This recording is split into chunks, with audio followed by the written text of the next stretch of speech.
प्यारे विद्यार्थियों नमस्कार। स्वागत है आप सभी का क्रांति क्लासेस के आपके अपने यूट्यूब चैनल पर। तो आज की क्लास में हम बात करने वाले हैं चतुर्थ श्रेणी 2025 की परीक्षा के लिए राजस्थान जीके के मोस्ट इंपोर्टेंट प्रश्न के ऊपर, जो कि परीक्षा की दृष्टि से मोस्ट इंपोर्टेंट होने वाले हैं। तो जितने भी छात्र छात्राएं चतुर्थ श्रेणी 2025 की तैयारी कर रहे हैं, आज की क्लास को आप सभी को एंड तक वॉच करना है। तो बिना किसी देर के क्लास को शुरू करते हैं। पहला प्रश्न आपसे पूछा गया है, देवयानी कुंड किस जिले में स्थित है? जयपुर, भरतपुर, उदयपुर या फिर अजमेर? जल्दी से पहले प्रश्न का राइट आंसर कमेंट बॉक्स में बताइए। देवयानी कुंड कौन से जिले के अंदर स्थित है? तो बात करें राइट आंसर की, देवयानी कुंड दोस्तों आपके जयपुर जिले के अंदर स्थित है। पहले ही ऑप्शन इसका बिल्कुल यहाँ पर करेक्ट आंसर हो जाएगा। अगला प्रश्न देखिए। अगला पूछा गया, बारडोली के शिव मंदिर का निर्माण किसने करवाया था? भोज प्रत्यार, भोज परमार, मिहिरकुल या फिर तोरमाण? करेक्ट आंसर बताइए जल्दी से, इसका क्या हो जाएगा राइट आंसर। बारडोली के जो शिव मंदिर है उनका निर्माण किस शासक द्वारा करवाया गया, यही आपसे पूछा गया है। तो बात करें इस प्रश्न के राइट आंसर की, बारडोली के शिव मंदिर का निर्माण दोस्तों आपके मिहिर कुल के द्वारा करवाया गया। तीसरा ऑप्शन यहाँ पर इसका बिल्कुल राइट आंसर हो जाएगा। अगला प्रश्न पूछा गया, गौतमेश्वर धाम किस जिले में स्थित है? सिरोही, प्रतापगढ़, जयपुर या फिर चित्तौड़गढ़?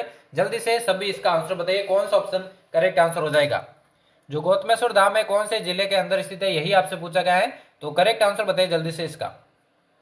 तो बात करें राइट आंसर की, गौतमेश्वर बांध दोस्तों आपके कहां पर स्थित है? तो ये दोस्तों आपके प्रतापगढ़ के अंदर स्थित है। दूसरा ऑप्शन इस प्रश्न का यहाँ पर बिल्कुल करेक्ट आंसर हो जाएगा। अगला देखिए। अगला पूछा गया, शब्द और निर्ग्रंथ रचनाएं किसके द्वारा रचित है?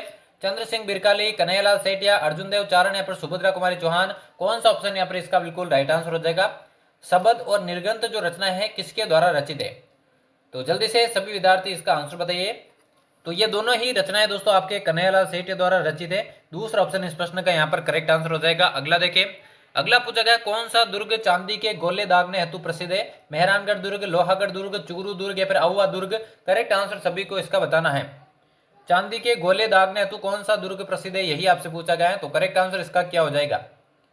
बहुत ही इंपॉर्टेंट प्रश्न तो परीक्षा में एज इट इज पूछा जाता है। तो यहाँ पर देखिए, चांदी के गोले दागने हेतु जो दुर्ग प्रसिद्ध है वो आपके चूरू का दुर्ग है। तीसरा ऑप्शन यहाँ पर इसका राइट आंसर हो जाएगा। अगला देखिए, पूछा गया, रेगिस्तान का जल महल किसे कहा जाता है? रानी जी की बावड़ी, चांद बावड़ी, बाटाड़ू का कुआं या फिर महिला बाग का जालरा? जल्दी से सभी विद्यार्थी इसका आंसर बताइए, कौन सा ऑप्शन यहाँ पर करेक्ट आंसर हो जाएगा। रेगिस्तान का जल महल किसे कहा जाता है, यही आपसे पूछा गया है। तो करेक्ट आंसर इसका क्या हो जाएगा। तो बात करें इस प्रश्न के राइट आंसर की, रेगिस्तान का जो जल महल है दोस्तों वो आपके बाटाड़ू के कुएं को कहा जाता है। तीसरा ऑप्शन यहाँ पर इसका राइट आंसर हो जाएगा। अगला प्रश्न देखिए। अगला पूछा गया, ठाकुर पंचम सिंह और ठाकुर छतर सिंह का संबंध किस स्थान के आंदोलन से है? अलवर, तसीमो, मारवाड़ या फिर जयपुर? करेक्ट आंसर बताइए जल्दी से, इसका क्या हो जाएगा। ठाकुर पंचम सिंह और ठाकुर छतर सिंह का जो संबंध है कौन से स्थान के आंदोलन से, यही आपसे पूछा गया। काफी बार एग्जाम में पूछा गया है, सभी को आंसर बताना है इसका। तो ये दोनों ही दोस्तों आपके तस्सीमो जो है आंदोलन से संबंधित है। और ये तस्सीमो दोस्तों कहां पर है, एग्जाम में पूछा जाता है। तो ये दोस्तों आपके धौलपुर के अंदर स्थित है, ये भी बात आपको ध्यान में रखनी है। चलिए बढ़ते अगले प्रश्न की ओर। अगला देखिए, पूछा गया, महाराणा प्रताप की भील सेना का कमांडर कौन था? बंदायूनी, हकीम खां सूर, राणा पूंजा या फिर झाला आजा? करेक्ट आंसर जल्दी से बताइए, इसका राइट आंसर क्या हो जाएगा। महाराणा प्रताप की भील सेना का जो कमांडर था वो इनमें से कौन था, यही आपसे पूछा गया है। तो जल्दी से सभी विद्यार्थी इसका आंसर बताइए, कौन सा ऑप्शन करेक्ट आंसर हो जाएगा। तो महाराणा प्रताप की देखिए भील सेना का जो कमांडर था वो आपके राणा पूंजा था। तीसरा ऑप्शन यहाँ पर इसका करेक्ट आंसर हो जाएगा। अगला प्रश्न देखिए। अगला पूछा गया, जयपुर में मेट्रो सेवा कब से प्रारंभ हुई थी? 2011, 2015, 2007 या फिर 2008? जल्दी से सभी विद्यार्थी इसका आंसर बताइए, कौन सा ऑप्शन करेक्ट आंसर हो जाएगा। जयपुर के अंदर मेट्रो सेवा कब से प्रारंभ हुई थी, यही आपसे पूछा गया है। तो जल्दी से सभी इसका आंसर बताइए, कौन सा ऑप्शन करेक्ट आंसर हो जाएगा। बहुत ही इंपॉर्टेंट प्रश्न है, परीक्षा में एज इट इज पूछा जाता है, तो सभी को इसका आंसर बताना है। तो जयपुर की बात करूं, मेट्रो जो सेवा है दोस्तों 2015 के अंदर आपके शुरू हुई थी। दूसरा ऑप्शन यहां पर इसका करेक्ट आंसर हो जाएगा। अगला देखिए। अगला पूछा गया, बुज झील राजस्थान के किस जिले में स्थित है? अजमेर, धौलपुर, बूंदी या फिर जैसलमेर? करेक्ट आंसर जल्दी से बताइए, इसका राइट आंसर। जो बुज झील है राजस्थान के कौन से जिले के अंदर स्थित है, यही आपसे पूछा गया है। तो जल्दी से सभी विद्यार्थी इस प्रश्न का आंसर बताइए, कौन सा ऑप्शन करेक्ट आंसर हो जाएगा। तो बुज झील की बात करूं, ये दोस्तों आपके जैसलमेर जिले के अंदर स्थित है। कहां, जो आपके दोस्तों कौन सी नदी पर? तो ये मसूरदी नदी पर दोस्तों निर्मित है।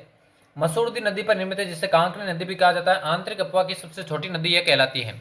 अगला प्रश्न देखिए, पूछा गया, वन विहार अभ्यारण्य किस जिले में स्थित है? प्रतापगढ़, धौलपुर, अलवर या फिर बीकानेर? जल्दी से सभी विद्यार्थी इस प्रश्न का आंसर बताइए, कौन सा ऑप्शन करेक्ट आंसर हो जाएगा। और क्लास के एंड में बताना यहाँ से कितने प्रश्न आपके करेक्ट होते हैं, ताकि आपको अपनी तैयारी का मालूम चल सके। तो वन विहार अभ्यारण्य की बात करो कौन से जिले के अंदर स्थित है? तो ये स्थित है आपके धौलपुर के अंदर। दूसरा ऑप्शन यहाँ पर इसका करेक्ट आंसर हो जाएगा। अगला देखिए पूछा गया है राजस्थान में सबसे कम जनसंख्या घनत्व वाला जिला कौन सा है? धौलपुर, बाड़मेर, जोधपुर या फिर जैसलमेर। करेक्ट आंसर आप सभी को इसका बताना है, कौन सा ऑप्शन राइट आंसर हो जाएगा। राजस्थान में सबसे कम जनसंख्या घनत्व वाला जिला इनमें से कौन सा है, यही आपसे पूछा गया है। तो जल्दी से सभी विद्यार्थी इसका आंसर बताइए। तो सबसे कम जनसंख्या घनत्व की बात करूं दोस्तों, वो हो जाएगा आपका जैसलमेर का। अब आपसे पूछा जा सकता है कितना है, तो 17 है दोस्तों। 100 से कम जो आपके जनसंख्या घनत्व वाले राजस्थान में टोटल 3 जिले हैं, जैसलमेर, बीकानेर, बाड़मेर। ये भी क्वेश्चन एग्जाम में आ चुका है। चलिए अगला प्रश्न देखिए। अगला पूछा गया भगवान दास ने अपनी पुत्री मानबाई का विवाह किसके साथ किया था? अकबर ने, अकबर के साथ, जहांगीर के साथ, शाहजहां के साथ या फिर औरंगजेब के साथ। करेक्ट आंसर आपको बताना है इसका राइट आंसर। भगवान दास जो कि दोस्तों आपके बारमल का बेटा था, अपनी पुत्री मानबाई का विवाह किसके साथ किया था? देखिए अकबर के साथ तो विवाह देखिए आपके हरकाबाई ने किया था, जो कि आपके किसकी बेटी थी? बारमल की बेटी थी। हरकाबाई के जो है इन्होंने आपके किया था, जबकि अपनी पुत्री मानबाई का विवाह भगवान दास ने किसके साथ करवाया था? तो वो आपके अकबर के बेटे जहांगीर के साथ करवाया था। दूसरा ऑप्शन इसका राइट आंसर हो जाएगा। ये जहांगीर देखिए हरकाबाई का ही बेटा था, ये भी आपको ध्यान में रखना है। अगला पूछा गया नृत्य रत्नकोश के रचयिता कौन थे? महाराणा प्रताप, जोधा, कुंभा या फिर मंडन। करेक्ट आंसर जल्दी से बताइए, इसका राइट आंसर क्या हो जाएगा। नृत्य रत्नकोश के जो रचयिता हैं इनमें से कौन थे, यही आपसे पूछा गया है। तो देखिए राणा कुंभा की बात करूं, इन्होंने एक ग्रंथ लिखा था संगीत राज।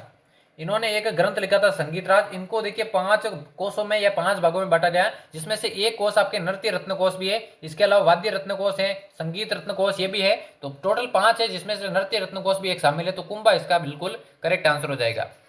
अगला पूछा गया नवल संप्रदाय की प्रधान पीठ कहां पर स्थित है? अलवर, दिल्ली, जोधपुर या फिर जयपुर। जल्दी से सभी विद्यार्थी इस प्रश्न का आंसर बताइए, कौन सा ऑप्शन करेक्ट आंसर हो जाएगा। नवल संप्रदाय की प्रधान पीठ कहां पर स्थित है, यही आपसे पूछा गया है। तो नवल संप्रदाय की जो प्रधान पीठ है दोस्तों, वो आपके जोधपुर जिले के अंदर है। तीसरा ऑप्शन इस प्रश्न का करेक्ट आंसर हो जाएगा। अगला पूछा गया बीकानेर ऊंट महोत्सव किस महीने में मनाया जाता है? जुलाई, जनवरी, अगस्त या फिर दिसंबर। करेक्ट आंसर बताइए, इसका क्या हो जाएगा। बीकानेर का जो ऊंट महोत्सव है किस महीने में मनाया जाता है, यही आपसे पूछा गया है। तो जल्दी से सभी विद्यार्थी इस प्रश्न का आंसर बताइए।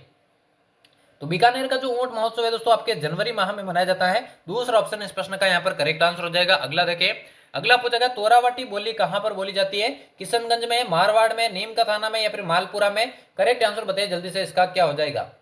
जो तोरावाटी बोली है कहां पर बोली जाती है, यही आपसे पूछा गया है। तो जल्दी से सभी इसका आंसर बताइए, कौन सा ऑप्शन यहाँ पर इसका करेक्ट आंसर हो जाएगा। तो तोरावाटी बोली की बात करूं तो ये आपके नीम का थाना के अंदर बोली जाती है। तीसरा ऑप्शन यहाँ पर इसका राइट आंसर हो जाएगा। अगला देखिए, अगला पूछा गया स्वामी दयानंद सरस्वती का निर्वाण किस दिन हुआ था? दशहरे पर, होली पर, दीपावली पर या फिर रक्षाबंधन पर। करेक्ट आंसर बताइए इसका। स्वामी दयानंद सरस्वती का जो निर्वाण है वो कौन से दिन पर हुआ था, यही आपसे पूछा गया है। तो इस प्रश्न के राइट आंसर की बात करें, इनका जो निर्वाण है दोस्तों होली के दिन हुआ था। दूसरा ऑप्शन इस प्रश्न का यहाँ पर करेक्ट आंसर हो जाएगा। अगला देखिए, अगला पूछा गया निम्न में से किस जिले को डांग का राजा कहा जाता है? बारा को, करौली को, धौलपुर को या फिर अलवर को। जल्दी से सभी इसका आंसर बताइए। डांग का राजा कौन से जिले को कहा जाता है, यही आपसे पूछा गया है। तो बहुत ही महत्वपूर्ण प्रश्न एग्जाम में काफी बार पूछा जाता है। तो डांग का राजा देखिए धौलपुर को कहा जाता है, जबकि डांग की रानी आपके किसको कहा जाता है? करौली को कहा जाता है।